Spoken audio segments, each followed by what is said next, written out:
is a podcast about our lived experience, which unfortunately includes infant death and subsequent mental health struggles. Please take good care of yourself and only listen if this content feels safe for you right now. We'll still be here when you're ready. Hi, I'm Judith. And I'm Melina. We are internet friends turned real-life friends who both experienced the tragic loss of our sons to sudden infant death syndrome in winter of 2021. In the year after Aiden died, my husband and I both became unemployed. My parents divorced, and we had to move 5 times for various reasons. And as for me, just a few weeks before my son Quinn died, my then husband had come out to me as a transgender woman and were subsequently divorcing. It's been a lot. It's been a lot. But as long as we're living, we will love our sons deeply and work to make sure that we live a life that makes them proud. Welcome to As Long As I'm Living podcast. We're so glad you're here. Hi, everybody. We have another guest episode for you today. We're recording a bunch of these at once. And so we just keep saying, hi, everybody. I have a guest episode for you today. It's cracking me up. We do have a guest episode for you today. And our guest today is going to be talking about leave policies, grief leave and bereavement leave. So we wanted to just give some context to that conversation based on our experiences. So I just went back to work in January. Mm-hmm. So that was how many months after Aiden died? 9. Yeah. And you went back after 2 months, right? Yeah. So I took, so in Massachusetts, we have a paid family medical leave bill. So I was granted 20 weeks of leave. I think I mentioned that on the episode. So what I did is I took 9 weeks of continuous leave right after he died. Then I took some intermittent leave. So I took some of those weeks of leave, like, 4 hours here, 8 hours there over the next 6 months. And then I used the remainder of the time, or actually I didn't use all of it, but then I worked part-time from October through January. So I worked 24 hours a week, which was also really helpful. That gave me some breathing room in a season that was really hard. So that's what I did. I think we have to acknowledge the privilege of being able to do that. Absolutely. I mean, first of all, I'm so grateful to live in a state where that leave was paid. Yeah. Because I was getting divorced. Like I was paying a mortgage and rent. Like I could not have afforded to take that leave unpaid. So there is certainly a privilege to live in Massachusetts, but even it is such a huge privilege, and for you as well, to be able to take all of that time off. Like not everybody can do that. And it's not just leave, there's other things as well. There's other ways that employers and that the, policies can support grieving parents. And Jackie talks about that in the episode. So.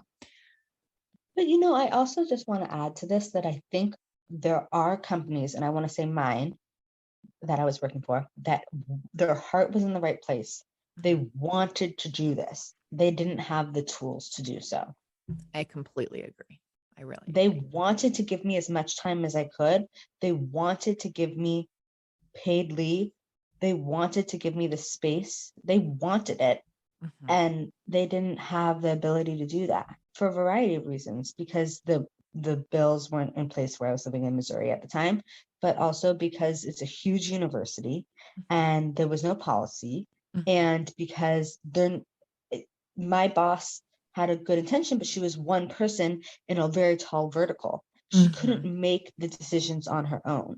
Yeah. And so I do know that the day Aiden died, that the head of the department and the head of the entire, like the head of our department and the head of the entire, like, what would you call it, division, they had a meeting. I didn't know this, but I remember they had a meeting and HR about what they were going to do about me. What was the outcome? That in the beginning, I was going to take sick days, and then vacation days, and then unpaid leave, but I would continue on as an employee and could come back at any time, and I'd be able to and I'd keep my healthcare the entire time. That was the decision that they made. Honestly, that's pretty good. I think, it sucks. I think that's actually very good. Yeah. And I think it's I thought it was generous at the time, but I just couldn't go back. Yeah. I couldn't go back. Everyone was so nice. They sent so many cards. They sent so many best wishes. They made so many donations in Aiden's name. Like, they were wonderful. But I wasn't the me that was. And and I couldn't see the people every day that I had seen before. And I couldn't go back. And I don't think that the most generous leave policy or the least generous leave policy would have made a difference. Yeah, I agree. But you did go back. I did go back. I mean, honestly, like, I don't even know how I went back. Like, in the beginning, I remember thinking, like, I literally can never work again. And then I was like, I guess I can work again. But like, my passion for my job is gone. Like, my patience for other people's crap is zero, literally zero. Like, it's an issue. And like, it's just weird. Like, I think they want me to get back to normal, and like, there just is no normal. I just had my performance review with my boss a couple weeks ago, and he was like, "So what are your goals for the year?" And I was like, "I have no idea, and I'm not going to think about it." Like, I think he doesn't realize that, like, thinking about the future is traumatizing. Like, I just can't do it. I was like, nope, And work got doesn't nothing. matter. Work does not matter. Doesn't matter. It's just it's like a means to an end as opposed to a goal itself. Right. So do you have any ideas, like any quick thoughts on how coworkers can support a grieving coworker? One coworker sent me a necklace with Aiden's name on it. Oh, and that that was was so nice. nice. But it did mean a lot that they made donations in his name. I Yeah. thought that was really to Sid's program, and I thought that was really nice. And they all sent so many cards, which was nice. I think I would have. I think know. what I did get, which I liked, was a couple of. I think my favorite things that people did to reach out were kind of passive things. So sending a card or an email when I first came back to work that said, thinking about you. Yeah. And, basically like anything I didn't have to respond to in the moment. Like the people who approached me in the halls and were like giving me all these like really intense bear hugs and like not letting me go and like crying into my face were like, that was too much. I did appreciate the sentiment, but it was too much. So like, I think in a co-working in an office space, like passive things where like, I don't have to then respond with emotion of my own. I think that feels more appropriate. And then I'll also say that coworkers and also managers have the, like, I don't need, like, my boss keeps offering to buy me groceries and I'm like, I don't need that. I need you to grant me work from home. Like, you know what I mean? Like offices are uniquely positioned to support employees in a way that family and friends are not. And so they really should be focusing on those things and not the softer things, I think. I was going to actually talk about managers too. I would say for coworkers, part of it is also like to address the elephant in the room would be helpful, and just say like, if you have a coworker that's had a loss, just say, I'm so sorry for your loss. And I just want you to know I've been thinking about you this time. And then let the person, and then just kind of give them space. You don't have to like talk about it, and acknowledge it. If you don't acknowledge it, that's hard. But if you say just something short, sweet, and to the point, I think that's good. And then I think if I was a manager of someone who had a loss, I'd say, I'd speak to the person who had the loss themselves and be like, I want to communicate to your teammates how they should handle it. Yeah. What are some of the things that you anticipate being difficult for you? How do you want other people to speak about this? Because I want to make sure that I'm doing it right. At my job now, something that came up quite a few times is like one of my superiors would always be telling people I was pregnant. She'd be like, oh, and Judith is going off on leave, and then every person would be like, is this your first? And then a couple days later, she called me actually, and she was like, I realize I'm putting you in a difficult position because I realize that every time I tell people you're going on leave, they ask you really hard questions. And I just want you to know that I apologize and I'm going to work on it and I'm not going to bring it up again. Oh, that's so sweet. She didn't. All right. So with that, we will head into the episode with Jackie Mancinelli of Start Healing Together. Enjoy. Okay. Wait. But okay, yeah, you can hear me. But I'm trying to figure out, is it too loud? Now it's too loud? It's too loud.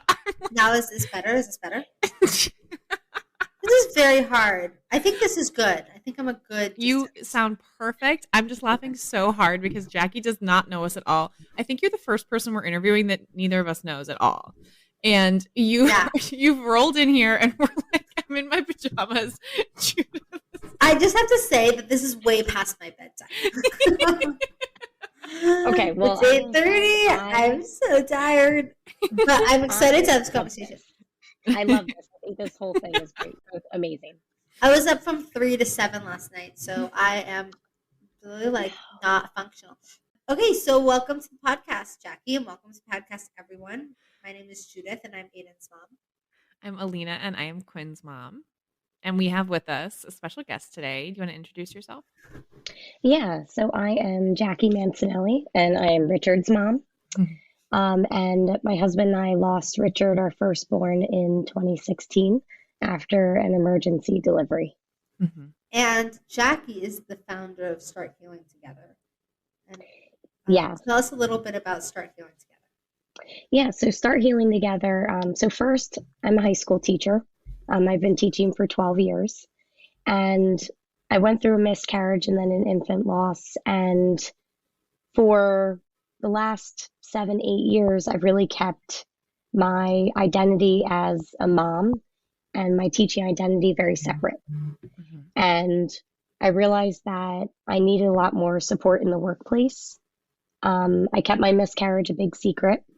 And after my son died, I couldn't not talk about him. And I work with high school students. They saw me through my whole pregnancy. So I realized that I wanted to provide support for different educators across the country that need the support that I wished I had. So we really focus on advocating for educators in the workplace, supporting them with bereavement leave, with specialized return schedules, just educating everyone in the education field on how to talk about grief. Because as we all know, it's incredibly uncomfortable and silence is always the easier option, but that isn't the easiest and best option for the parent. That's right. And also you're dealing with students who maybe this is the first time that they're encountering loss. So you're kind of shaping this next generation and how they think and feel and talk about loss. And they're all going to lose someone someday. We all will lose someone. Yes, absolutely. I mean, there's 100% chance, right? There's a 100% chance that we're going to lose someone, and you might be their first interaction with death. Yes, and I actually, I have connected with some students and parents that I taught while I had lost my son. And, I asked one parent just this past week, what was that like, talking to your child in those weeks? How did you handle that? Because for Start Healing Together, we are trying to provide specific toolkits for schools where they can break the news of a loss to staff and students in an age-appropriate manner, so that there's actual resources available for students. Because what I'm seeing right now, it is either ignored completely and the onus is put on the teacher to tell the students about their own loss, or they're told to stay silent, or, a lot of districts are just kind of fumbling and there isn't a lot out there. What I'm finding is that across the United States, there is no support, very, very little. The UK seems to have really amazing organizations like Tommy's, and then even the two women that are leading the Worst Girl Gang Ever, they're actually leading efforts on training like offices and CEOs on how to support their employees through grief.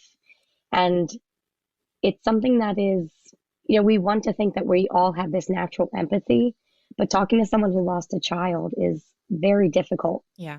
And it's so easy to say the wrong thing. So it's important to provide those tools so that everyone feels comfortable. And most of all, that parent feels safe returning to that workplace. We interviewed someone, her name is Carol McMurrick, and she founded a organization called Empty Arms, which is in Massachusetts. I attend their support groups, but they also do in-hospital education. And one thing that that she said that really resonated with me is that, these nurses and these doctors who are interacting with these patients who have just lost their baby, like, they want to do better, but it's so hard. It's so awkward. They don't know what to say. So she feels like they're, by going in and giving them this little cheat sheet, they're kind of getting the opportunity to kind of practice what to say in a low stakes situation, so that when they have to then interact with, a bereaved parent, they have at least, let's say they are taught 10 things to say. If they remember even one, it's like better than nothing. And I'm kind of hearing that from you too, because it's like, districts don't know what to do. If left to their own devices, they do nothing. Is that right? Yeah. Yes. And when I returned, so Richard was born in May.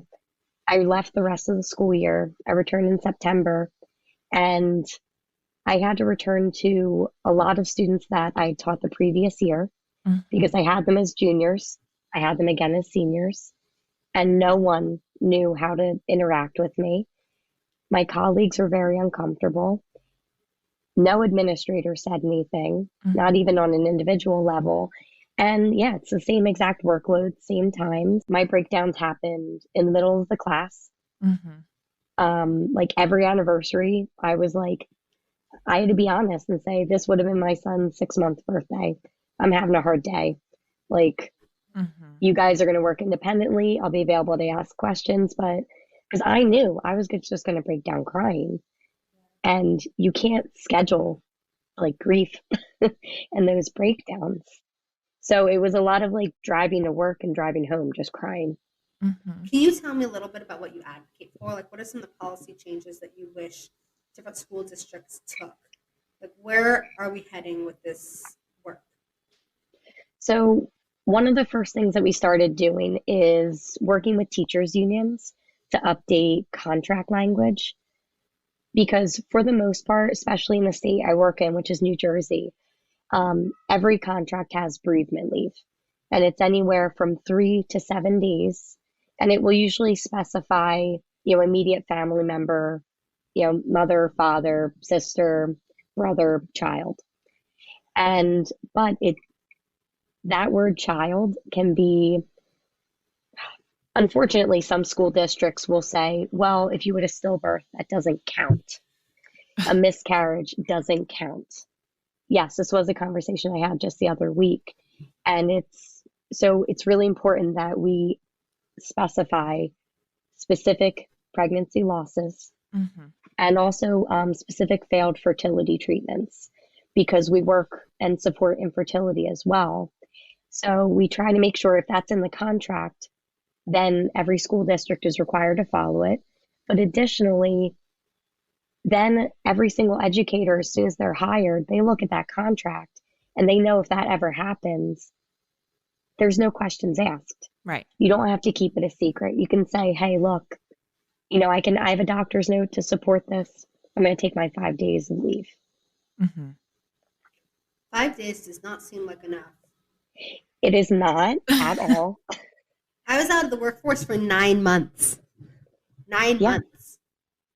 5 days. So this is where the U.S. is, because Representative Ayanna Pressley initially brought to the table to Congress, it never passed, the Support for Loss Act. And they were advocating for only 3 days of bereavement leave. That's it. And it wasn't passed. Oh my God. I know. This is ridiculous, right? My mouth is like hanging open. Yeah. This is the state. And like, you don't learn about these things until you're in the thick of it. Right.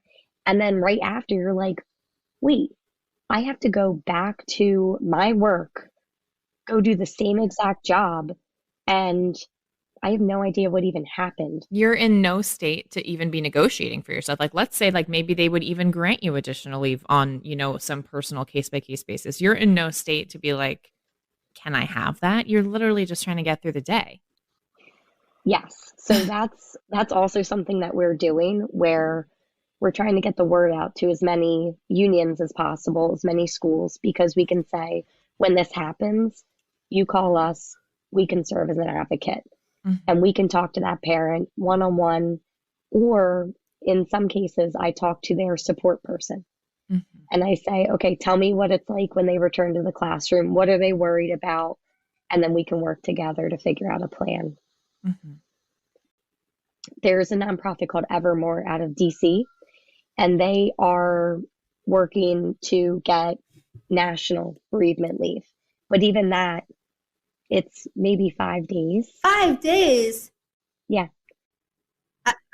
I don't even have like a response. I don't even, what? I will say that, okay, so a few months before my son died, I lost my dad really suddenly, and I got the 5 days bereavement leave.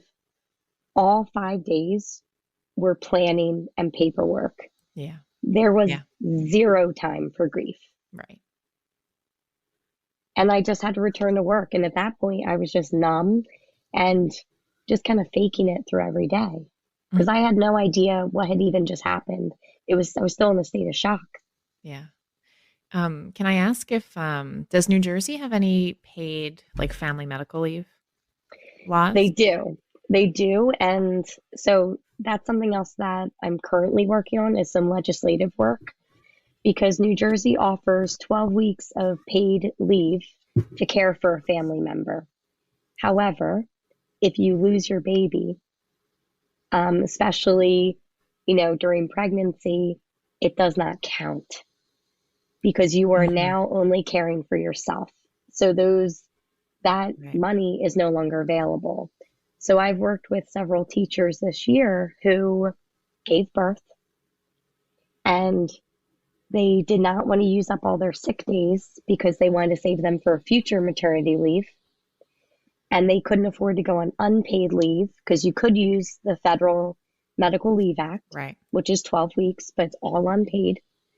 And so they opted to return to the classroom, very much still postpartum. I mean, it's just horrific. It's really horrific. It is. So right now we are working on changing that legislation to include, a loss at 20 weeks or later to have that full payout as well. So I live in Massachusetts and we have a paid family medical leave law.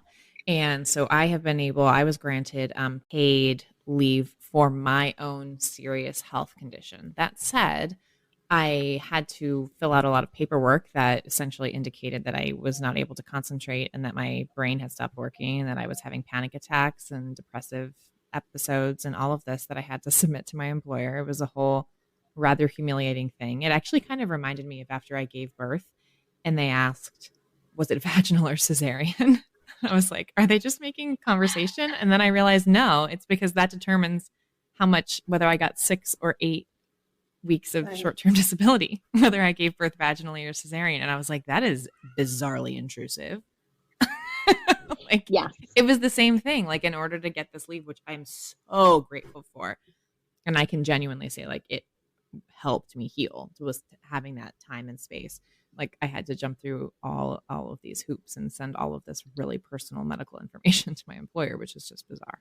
My psychiatrist wanted me to go on disability, and she wanted me to submit the paperwork to my office because I essentially took all that time unpaid.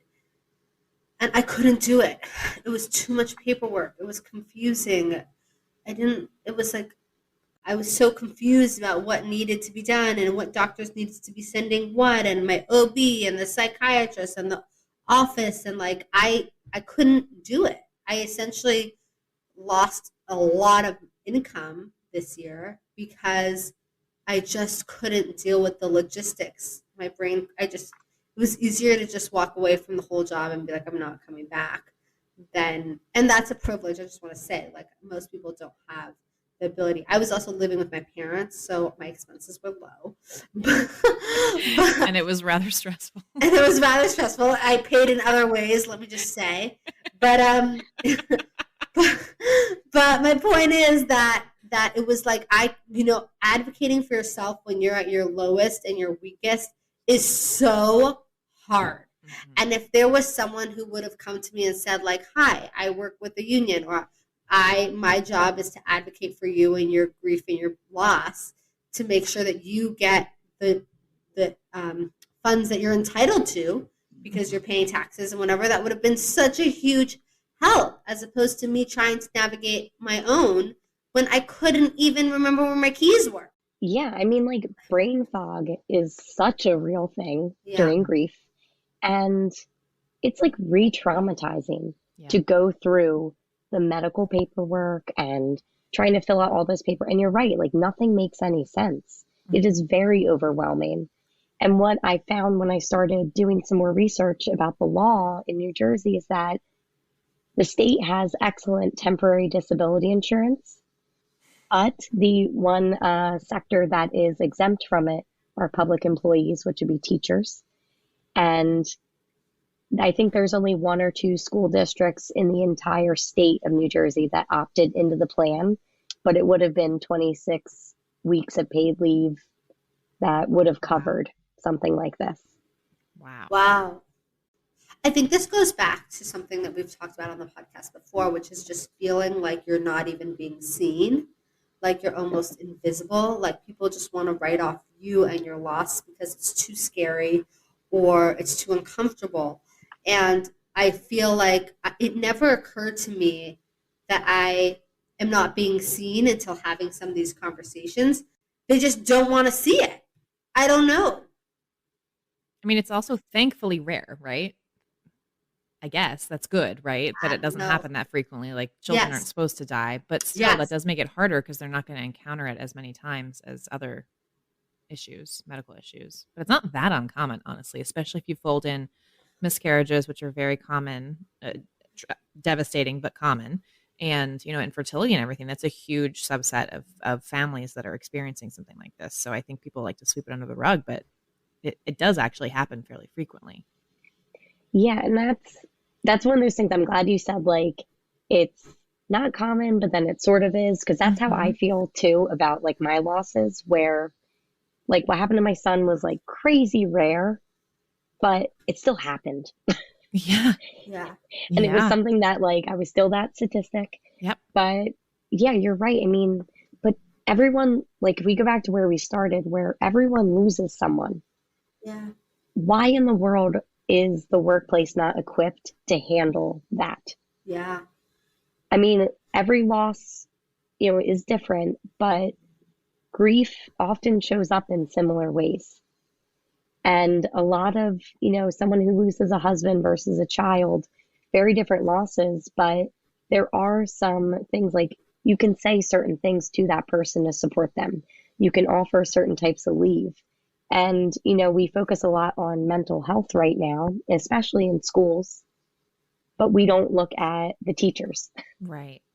Or at these parents that are struggling. Right. So, we talked about leave a little bit. I'm wondering if you can talk about some of the other accommodations employers or specifically schools can make for bereaved parents. One thing that we really work on is that for contracts, administrators can always give more than the contract, but not less. Mm-hmm. So as long as you have an empathetic and really caring administrator, then certain accommodations are a lot easier to get. Mm-hmm. So an example would be for fertility treatments. A lot of those blood draws and appointments are first thing in the morning. They're timed. You can't put them off. So, we work on allowing maybe to have that person have coverage first thing in the morning on certain days. Mm-hmm. And the thing is, like, all of these accommodations, they are fairly short-lived if you're looking at the entire tenure that the person's going to have at that place of employment. Mm-hmm. If you're going to work there for 10, 15 years or more, then having accommodations for, 3 weeks to 6 months, that's not a big deal. It's easy. But so we work on adjusting these schedules, but also working on having a support system in place when the person returns to work, where they feel supported, where they can call someone to get them out of their classroom if they're having a breakdown, just making sure that they're taken care of during that time. Mm-hmm. Alina and I have spoken on the podcast about like what are things we wish doctors knew. So like I would love to spend some time with you thinking about what are some things that we wish our bosses knew about what it's like to be a grieving parent, and what are some of the things that if we could build the most accommodating workplace, think about it almost like if we were disabled and we were trying to think of like the most ADA accessible building? Like, what would be the most accommodating workplace that we could imagine in our head? I'd love to think, like, what are some of the things that you wish your boss knew, and like, what are some of the things that we wish we could create in our make-believe universe of grief acceptance? That you can't just walk back into the office or back into your classroom and do the same exact job in the same exact way. Like, you're just not the same person. Yeah. You don't have the same priorities. And mentally, you're more than likely just not prepared and you can't focus. I mean, there were so many times where it was difficult to have conversations. It was difficult to remember what I was doing, what I wanted to do, to get motivation to do the work I needed to do. But I felt like there was a constant pressure on me, probably more so from myself, where I needed to maintain the same level of work that I was able to do before loss. Yeah. I completely feel you on that. I feel like I had this expectation of myself, and some of it was coming from work as well, that, at a certain point I would get back to normal. Like this was just a blip and it was tragic, and, don't worry, like, you'll get back to normal. Like, we're here until you get back to normal. And I wanted to scream sometimes, like, well, there won't be a normal. Like, whatever if you're looking for me to be the same as I was a year ago, that's not happening. That person's gone. And my job, I met with, I don't know, 250 to 300 new people a year. Like, that was part of my job, constantly doing outreach. And I couldn't have a conversation, like, let alone a small talk conversation. I mean, small talk is so painful for me now, and I'm a really big extrovert. All those questions, when you're spending time with the same people over and over again, they don't ask you questions because they know. But part of my job, and one of the reasons why I left my job, is because I couldn't imagine meeting new people over and over again and having questions like, do you have kids? Or, last time I saw you were pregnant. Or, I didn't want to tell everybody, and I didn't want to relive everything over and over again. So I literally had to change fields. And I don't think my boss was expecting that. I mean, maybe she was expecting me not to come back for a while, and then she realized I wasn't coming back at all. But I don't think when they heard, they thought to themselves, well, she can't do the same job that she did before, because it's going to be impossible for her to hold a conversation. Yeah, that's right. Yeah, and that's, like, no one told me that could happen in grief. Yeah. That it would be difficult just to think. Yeah. I had no idea. And I mean, the first couple weeks, I didn't even get out of bed. Right. Like, there was. That's why you said 5 days. I was like, 5 days? Yeah. My son wasn't even in the ground yet. Yeah. I'm trying to think of what the timeline for us was. Well, I had a C-section, so that's still like an 8-week recovery. And then, like, I just left. So I used up all my sick days, and it was like whatever was left. It was just all unpaid for weeks. And then I didn't get paid over the summer. So it was like a huge financial hit. Yeah. But you're right. I could not imagine walking back to those same students. Yeah. Like, I just couldn't imagine it. It's kind of like damned if you do, damned if you don't. Because if you take, time off, you're taking this huge financial hit, and it's some people, that's just not feasible. But then if you do go back to work, you're just re-traumatized constantly. Like, Yeah. And if, again, as we talked about in the beginning, like, it seems as though, I mean, with the capitalist society we live in, like, if employers are left to their own devices, they don't really do this right.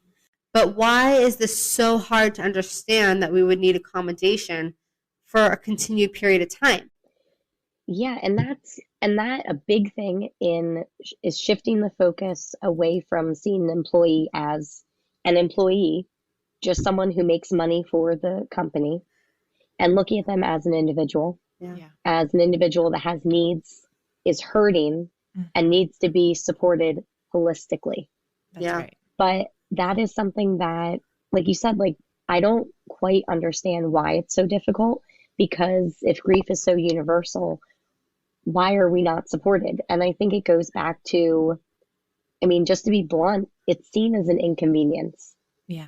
Yes. Where, I mean, in the education field, even the pandemic has worsened a lot, where There's staff shortages, there's substitute shortages. So a lot of teachers feel guilty about asking for accommodations or feel guilty asking for days off or to leave early and get a substitute because everything falls on their coworkers. Mm-hmm. So it's like it's a vicious cycle. Yeah. And that's why that's why the policies should be in place, right? So that there's something Yes. that it doesn't feel like it's on the person to deal with. I don't know if I told you this, Jackie, but Alina knows. Alina knows this, but my husband got let go because his billable hours went down after our son died, like within 6 months after our son died, and he just wasn't like making enough billable hours for his company. You know, he didn't have any protected time. None of it was protected, and they said take as much time as you need or do whatever you need, but then there were repercussions. And I think that that's why it's so important to have these policies, because you can't, people's generosity and companies' generosity is, I think it wears thin. If you just rely on people's goodwill, you know, at the end of the day, they have to make decisions for their company. You know, they're not thinking about the individual as much as we hope they are. And I think that's why it's so important to have policies in place to protect people. What we're looking at right now is it's hit or miss. Some teachers have excellent administrators in school districts. It's like a family, whereas others are seen as like you're still not okay. Like it's been a month, it's been 6 months. Yeah. So it needs to be in writing. It needs to be black and white. And it's hard because for me, like I look at, you know, like grief is love, but now we have to pare it down to something really cold. Mm-hmm. Mm-hmm. Yeah. But not even just something, I mean, yes, cold, but also it's hard because it's so sensitive, and it feels like when our employers aren't recognizing the struggles we're having with our grief, I think it feels either like they're invalidating our love, like you don't see my child as a child, like you know, you don't see my grief as love, you see it as maybe an inconvenience or just something that you'll grow out of or something that just takes time. So I think that's one thing that's really hard. And I think it's so sensitive and so painful and it's so private already. It's really vulnerable to say, like, I need help and I need you to be accommodating to me because I am not able or capable. You know, I think it's hard to say that out loud. Yeah, and it's not a physical injury. We're looking at, you know, mental health and saying, I'm not mentally well. I want to be able to do the job, but I'm not able to do everything. And when you're looking at it from the employer perspective, that is an inconvenience. Yeah. But if you create an accommodating workplace environment, that employee is so much more willing to stay and do a good job. So basically, access to leave, right? Leave in the policies with a clear-cut explanation of how much leave you're entitled to, right? I would say privacy too, like almost like you need a breastfeeding room to breastfeed. Like you need space to grieve privately. Yeah, privacy, understanding, or maybe even a conversation about your job duties. Like, what can we have you take off your plate for 6 months? I think that would be really helpful. Some like understanding or having like a designated point person to talk to the person when they go back to the office and ask them like what would be helpful to them, because I know everybody grieves differently. Like some things sound really good to some people and sound horrific to other people. I think also time for therapy and like I think that's also really important. And I honestly think like there are sensitive and difficult days. You know, I took off for my son's the anniversary of his death, and it's March 4th, and I think that it would be helpful if I went back to work and they were like, listen, we know March 4th is going to be really hard for you this year. Let's make sure that your workload is accommodating to that. You know, if you take off time, of course, that's your time, but let's be sensitive to the fact that you have some big days that are going to be painful for you, and, you know, just like we would roll you off projects because you're going on to maternity leave, like let's make sure that your work is manageable and everyone can be sensitive to those difficult days. Yeah, we like anniversaries are really difficult. And I remember talking to someone who it had been several months since they lost their child. And I think like an alert came up on their phone while they were driving to work. And it was something about like an upcoming appointment that they had forgotten to delete. And all of a sudden that morning, she was just shattered. And her coworker said, you know what, like take a day, take your bereavement day. And in this contract, it was, you could break up the bereavement days instead of using them consecutively. And the administrator was like, well, what? Like, why does she still need a bereavement day? Like that already happened. But that's the thing, is like, it's a lot of education. And like, I know that we've talked about like our coworkers don't know what to say. So silence is the easy option, but it's so hurtful because it doesn't validate your experience. So we really, we try to educate and say, here are things not to say, but here are the things you definitely should say.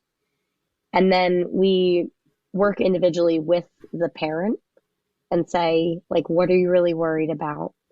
What do you need? And then we try to make like an individualized plan for their return. Yeah. I mean, I'm so glad that teachers in New Jersey have you. An advocate and a partner.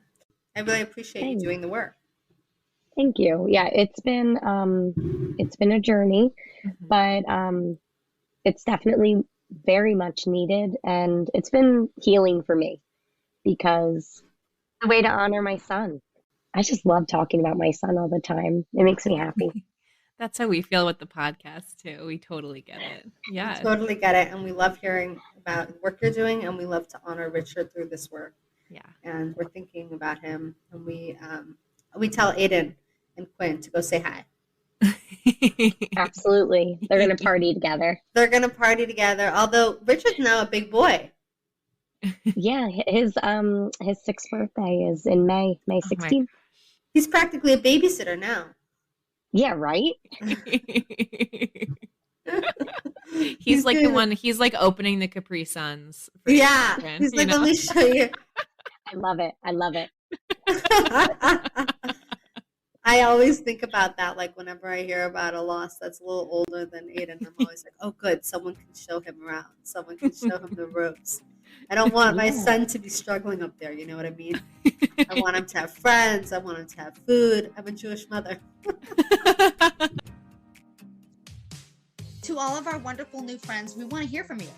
Email us at aslongasimlivingpodcast@gmail.com and follow us on Instagram at aslongasimlivingpodcast. We'll get back to you as soon as our grieving brains allow. Yay!